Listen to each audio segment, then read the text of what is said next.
What is organizational culture and how a manager can change the culture of the organization?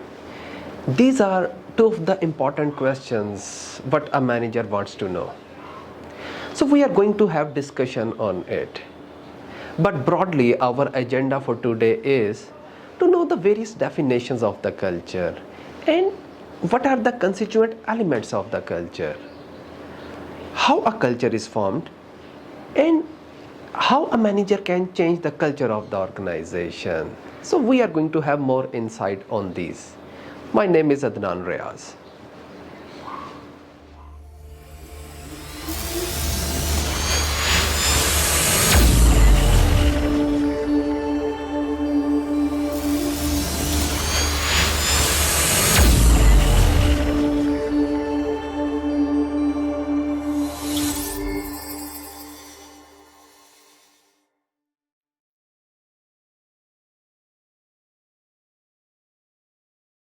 There are different definitions of organizational culture. For example, it's a way of organizational life. It's all about the behaviors and activities of the employees. And even it's so hard to explain about why they are doing what they are doing. They're just doing. So that's why we call it creates a unique identity of the organization because the way of working is different in an organization. So it creates a discrete identity of the organization.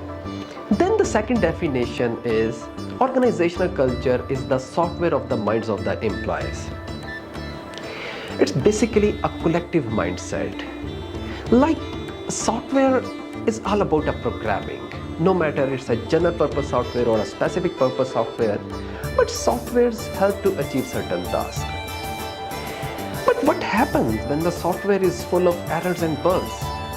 Obviously, you cannot achieve your task. Same happens to be with the culture. If the culture is full of errors and bugs, what we call the disbeliefs, negative norms, so you cannot follow your strategy. And then organizational culture is all about the lessons learned in the past, and the managers feel they are important to pass on to the next generation. The lessons can be about what helps organizational strategy and what hampers organizational strategy. And these lessons can be shared in a formal environment or informal environment, maybe in a cafeteria or somewhere else in an informal gathering. And then the culture is like a glue that holds everyone together.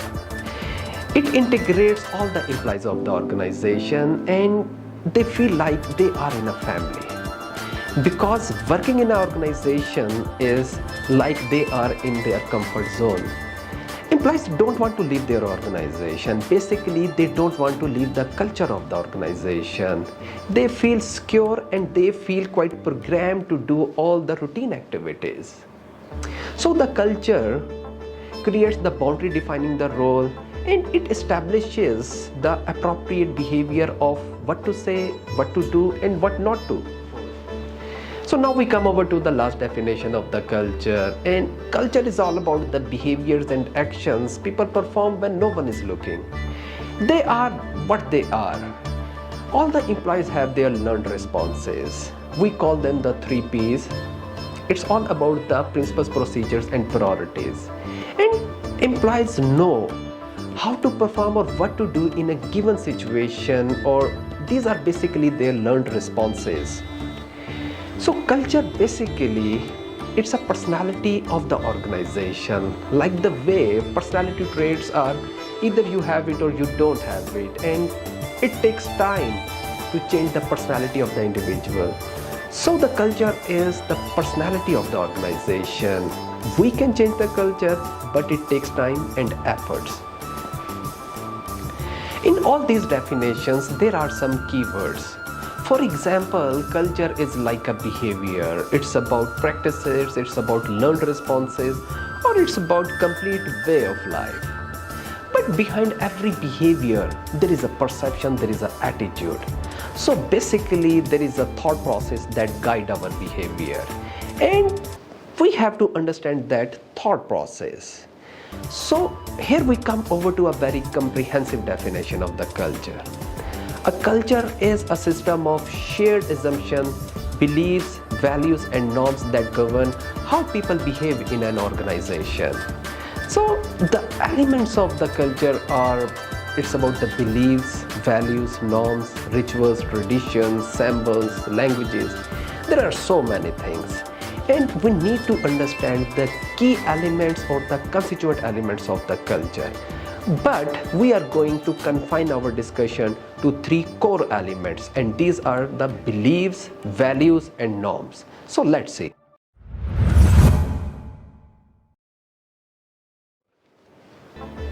Beliefs or belief system.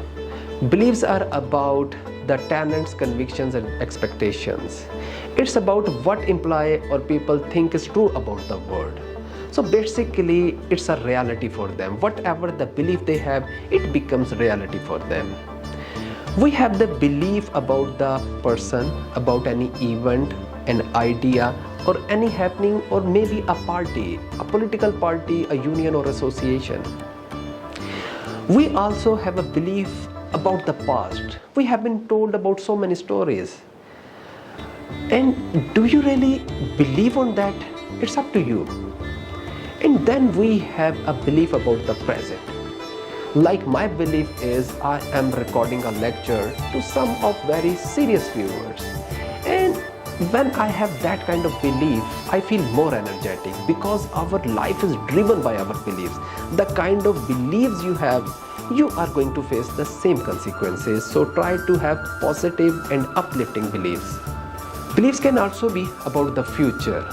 For example, my belief is Pakistan is going to be most advanced, most developed and responsible country. So people have different types of their beliefs. And again, take a moment and think over, do you believe hard work is the key to success? Do good and the good will come to you. Stay hungry and stay foolish. Turkey is the land of opportunity. And again, the kind of belief you have, you are going to face the same consequences. And if you have positive beliefs, then the positive will come to you. So try to be positive about everything. People also have a strong belief on the superstitions. For example, crossing paths with a black cat will bring on bad luck. So it's all about your assumptions or your beliefs. Do you have a same kind of belief or not? But in some of the cultures, if black cat crosses the path, then it means something bad is going to happen. Then what does this Ichipa means? In some of the Asian culture, Ichipa means someone is going to enjoy a very substantial increase of the money, maybe a salary or any bonus or increment, or maybe he's going to get a jackpot. And then we have a belief about if right eye jumps or the left eye jumps. If the right eye jumps, it means you are going to see someone whom you never seen over a long period of time. And if your left eye jumps, then it's about the backbiting. Someone is in a backbiting or he is trying to pulling your legs. But the point is, the kind of beliefs you have, you are going to face the same kind of consequences. So try to address your disbeliefs and try to come up with positive, uplifting beliefs. Values or value system, a very important element of the culture. It's about judgment of what is good and bad, what is desirable and undesirable. Simply stated, values mean what the organization think is important in the organizational life or what is having the worth in organization. And this worth can be attached to any person, any event, any happening, any idea or any concept. For example, organizations wish to include some of the elements in their value system, and these are learning, achievement, growth, success, innovation, creativity, teamwork or team cooperation. But my question is, just take a moment. And think over, do you have any value for the discipline? Do you really value the teamwork? And do you have any value for the learning? So now we come over to the norms. Norms are simply the guidelines or the standards. It's a man-made rule or it's an informal rules. Basically, what is acceptable and what is not acceptable is about the norms. These are just the behaviors, and norms are the mere reflection of the beliefs and the values. Whatever the beliefs and the values organization is having, that is going to be reflected through the norms.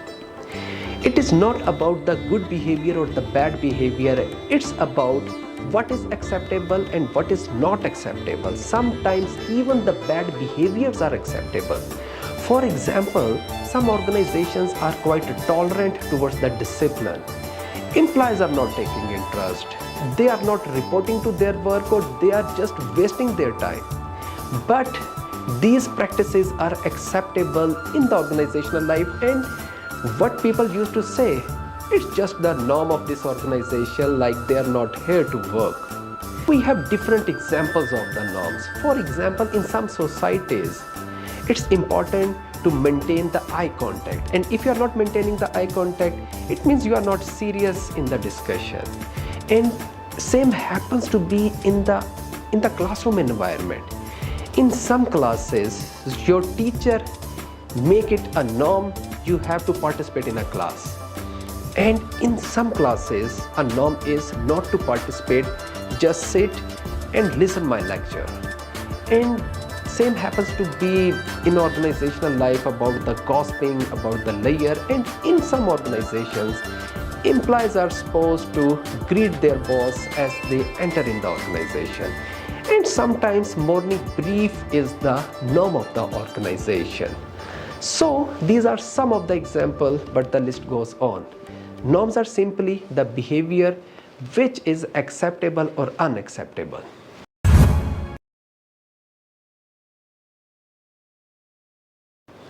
There is a strong relationship between the beliefs, values, and the norms.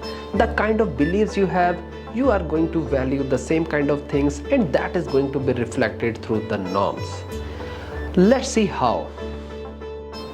For example, in any society, if people believe that democracy is good for the national interest, then the democracy itself is going to be the part of their value system. And the norm is going to be everyone would be participating in different democratic moves or the processions. And if people in a given society have a belief that power distance is bad and evil of the society, then equality is going to be the part of the value system. And the norm is going to be there would be a lot of respect for anyone, no matter he belongs to any caste and creed. And if people believe that hard work leads to success, then the value is going to be of the grit, which means passion and persistence. And people would be engaged in different types of the productive activities when no one is watching. So that is going to be the general norm of the organizational life. And if people believe that helping others pay them back or helping others is so good, then collectivism or team spirit is going to be the value of that culture.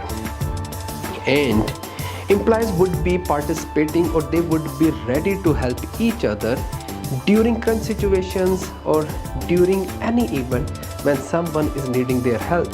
So that is going to be again the general norm of that culture. And if people believe that humanity is the best religion, then citizenship behavior would be the key element of the value system.